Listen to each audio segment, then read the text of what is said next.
Okay, so here we are. I have this one side still as it was. I'm just going to show you how to break it down. So a couple things. The first thing I would do is I would crack loose the brake line. But anyways, before you do that step, I'm going to do that first. But you're probably going to want to mock up your setup before you crack your brake lines in case it doesn't work, you don't have the right parts. So, but for me, since I know we have all the right stuff, and the other, as you see, the other side's done, I'm going to break that loose, and that should be 13 millimeter. So I'll do this if you did want to use save the line. So yeah, I'm going to break this guy loose. So take this guy loose, and it's going to pee out on you, so you'll want to catch the brake line fluid coming out. You can I changed this line out. I did that later on, but you can crack it loose, so at least you got it loose. So now we'll take these guys off. Would be your next step, and that is a let's see if I remember. So 21 millimeter bolt. So we'll take this off once we got the right direction, of course. So I apologize if this is not the most professional video. I'm kind of doing this on the fly as best as I can, but I'm going to show you. So there's two bolts on the bottom right here. So I got those loose. Now I'm going to take the bracket off itself. So there's a little cotter pin here that you pull. Alright, so this pin can kind of be a bit of a pain in the butt to get off. So I'm going to pry it off. You could probably pull it off whatever you want and drop it, but however you want to take it off, you can discard it totally, but you might want to keep these brakes or sell them to somebody else, who knows. But so you just slide this pin out. Now that we have this loose, this will just kind of come out for us. And the reason why I would break this loose while it's on there, especially if you want to reuse this line, you don't want to put any more tension on it than you have to, because it's not that strong. Again, if you're going to replace the lines like I am, then you could do it however and not have to worry about that anymore. But apparently you have enough room. You could fit the new calipers using the line, but that's up to you whether you decide to do that or not. Okay, so we got that guy loose. I'm just going to set this on the ground over here. Alright, so we got these guys loose. Again, I apologize if this is not the most professional video. But anyways, I'm going to just kind of give you a Reader's Digest, I hope, of it. Help you as your... Alright, so your rotor comes off. We'll just set all that to the side. Okay, so I actually already cleaned this up, but now would be a good time if you wanted to. You can clean it up, get the grime off. I still have to drive down a 2-mile dirt road, so it's kind of hard to keep this car clean. But again, I wasn't worried about this being in car shows. The car is actually going to be road raced, and if I put it on a wall, I didn't want it to be too pretty anyways. So at this point, you can either put your bracket on, but I think what we're going to do is I'm going to do the line, get this off right now while there's good adequate space. So I'm going to pull that off right now.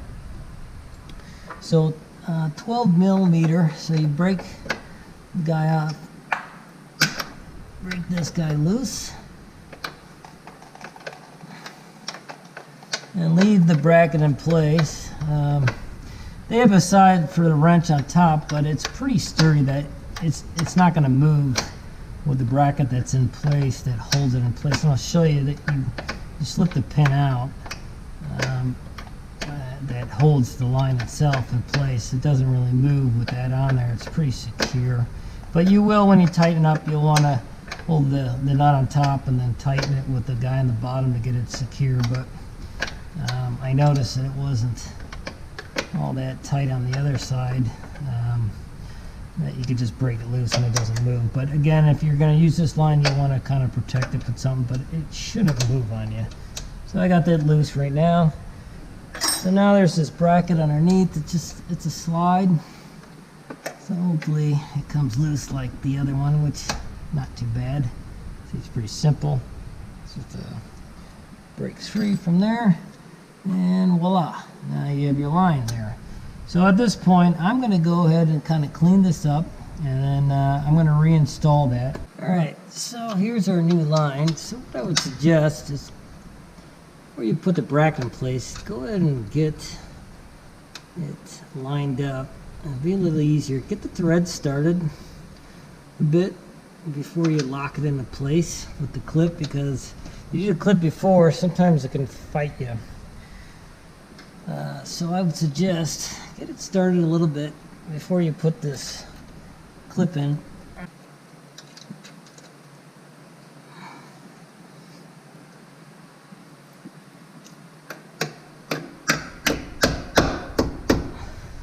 we go.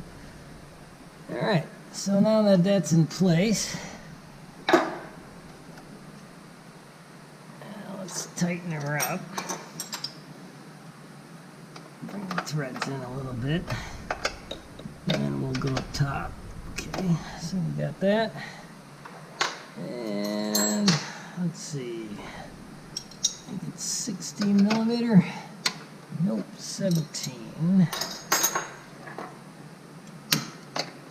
Alright. And the winner. Alright, now I just snug up this line.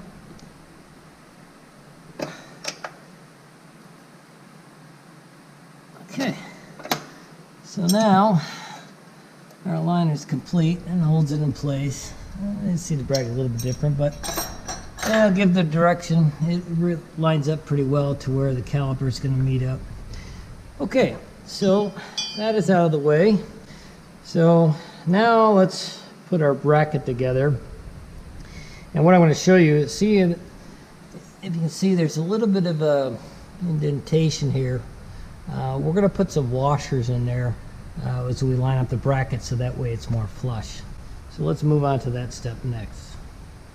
Okay, so we're ready to do the bracket. So I got some 9/16 washers that will take up the space. It's pretty flush on our bracket. So he gives, on his kit, he gives a longer bolt on the bottom that actually has a nut, a locking type nut. So let's start off with that. I would recommend, before you guys you know, set up your system, I would mock it up first, just to be on the safe side. You got everything, you know, fits up right, because you kind of have to do a little bit of adjustment with these washers a little bit. Now I've done it on the other side, but the way that it shifts around, it's not a precision setup. So you might have to jockey around and do some shims or whatever to get it about close. And it doesn't have to be perfect, but that's why I recommend kind of sizing it up and seeing how it's going to fit for you. That way, you know, you can figure it out. So I've got about the proper spacing, and this is what I have on the other side, so this will work. So we'll go with that.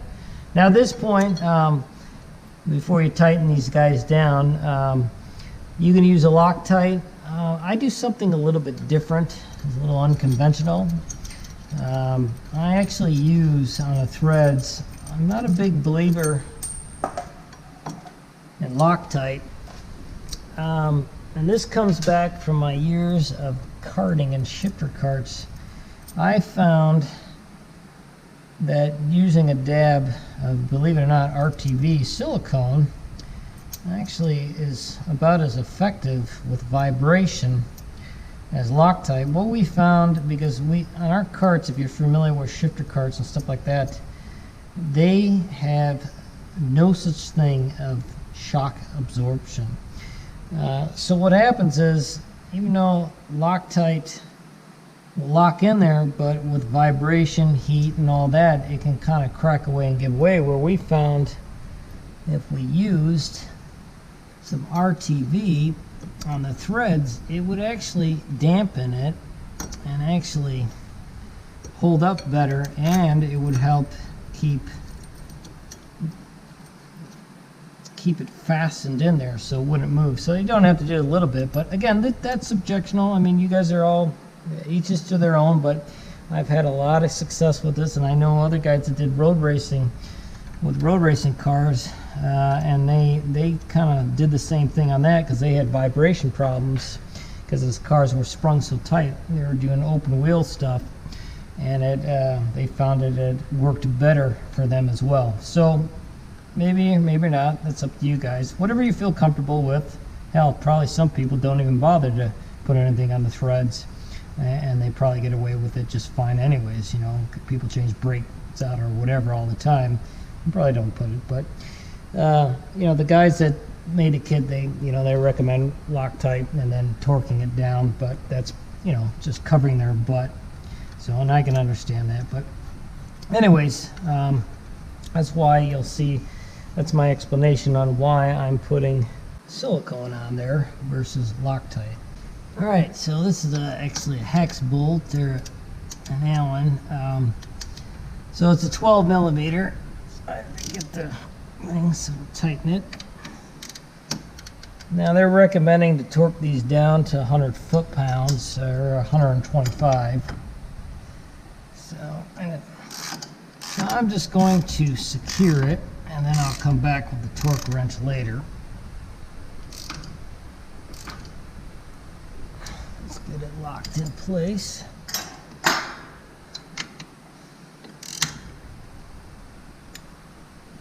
And then we'll torque it down some more. So, all right. So now let's grab our caliper bracket and our rotor, and we'll put that on next. All right. So I got the rotor on, so let's get the bracket fitted up.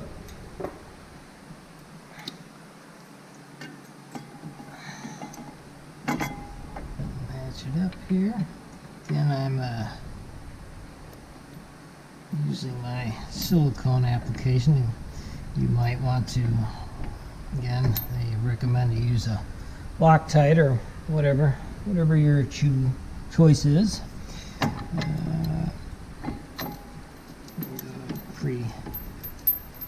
Set up the threads.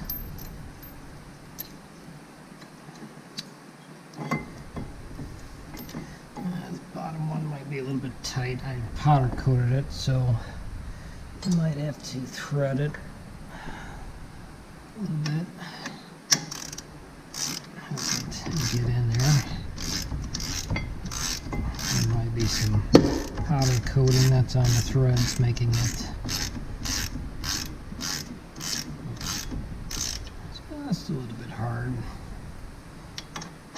to turn by hand. So one thing to notice on this middle bolt, I had to shim it because you'll get the brake carrier will bind against that.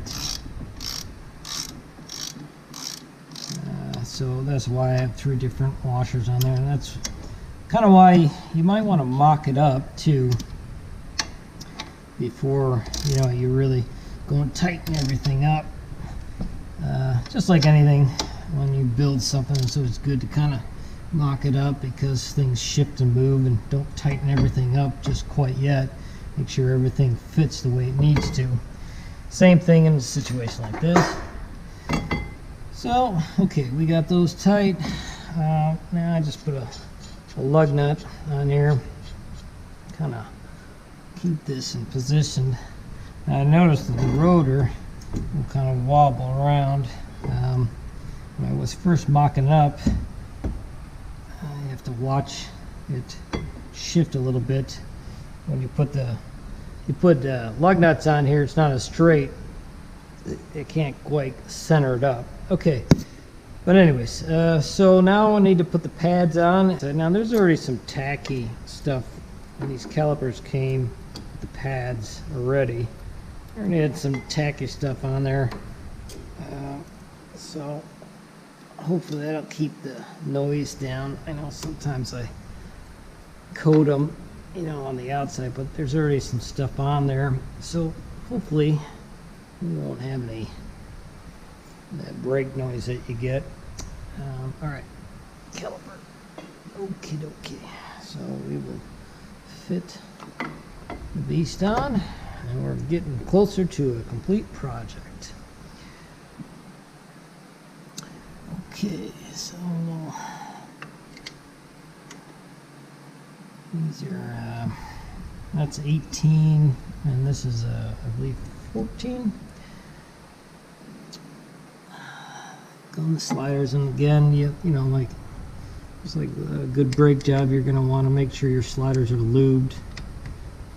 If you've got used to it, this is all new. It was pre-lubed, but I cleaned it up. I had powder coated it. I won't show you doing that, but yeah, you're going to want to make sure your slider moves freely.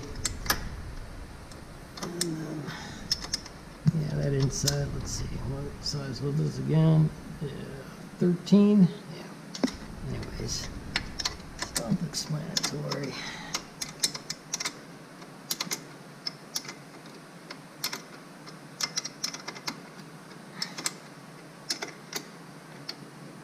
Okay, the bottom now. Again, I apologize if the video and the lighting is not good. This is not a professional video. It's just hopefully just a quick Reader's Digest if you're going to do this. Kind of walk you through it, maybe help you out, maybe a little bit more successful and quicker than I am, but give you a head start. So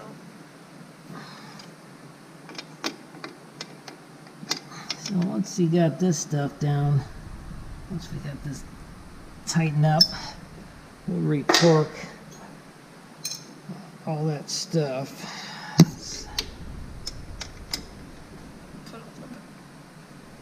Make sure we got a good, tighten these guys up. Okay, now we'll just kind of check. We got a rotation, so check the inside, make sure there's no nothing's hitting the rotor. Again, when you tighten this up, I notice the rotors aren't square, but that should get it to, it's a little bit out around, but as you get the wheel on there, it will square it up for you. Alright, so I'm going to torque these down. 120 foot-pounds is what they were suggesting. I get the trusted torque wrench, and I've got it started at 100. And then we'll start off with this. Alright. Down here. Bracket.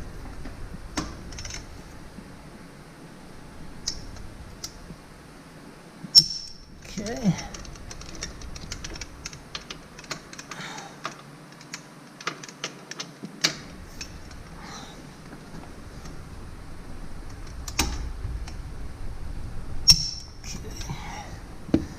Now I'm going to grab the bottom bracket bolt.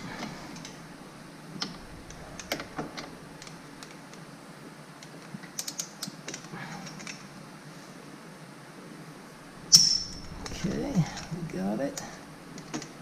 And we'll get this other side right there. Okay, that's 100 foot-pounds right there. So we'll go up to 120, and we'll finish her off. All right. So we'll do the brake caliper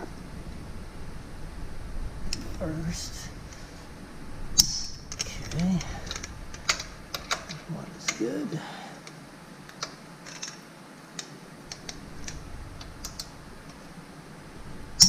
Okay, we're good on that. Now we'll put the mounting bracket to the original bracket. Okay, we're good. And we'll get the last one. Last bracket. Alright. Okay.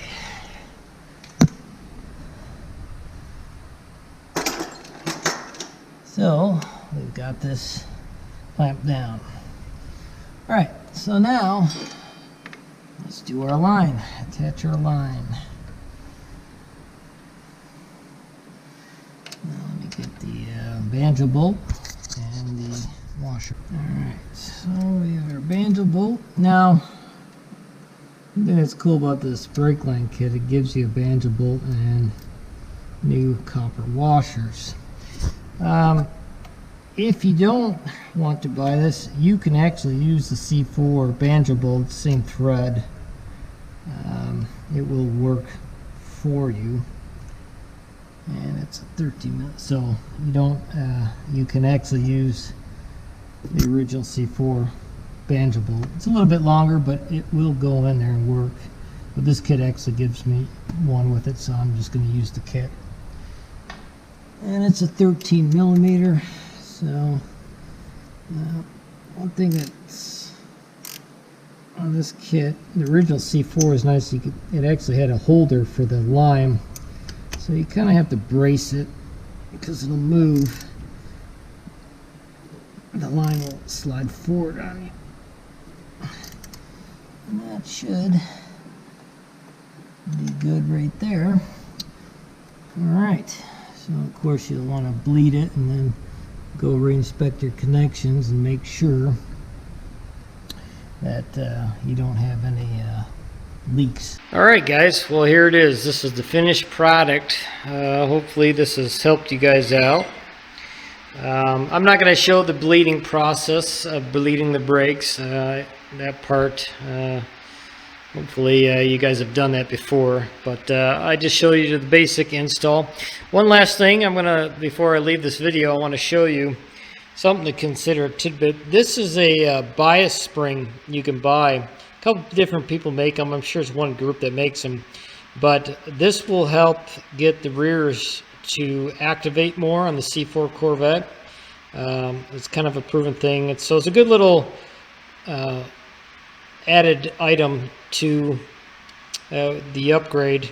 I bought this from these guys, DRM 1, but I think some of the other major Corvette selling shops have them as well. But consider this too. This will help. I guess this gives more braking action to the rear.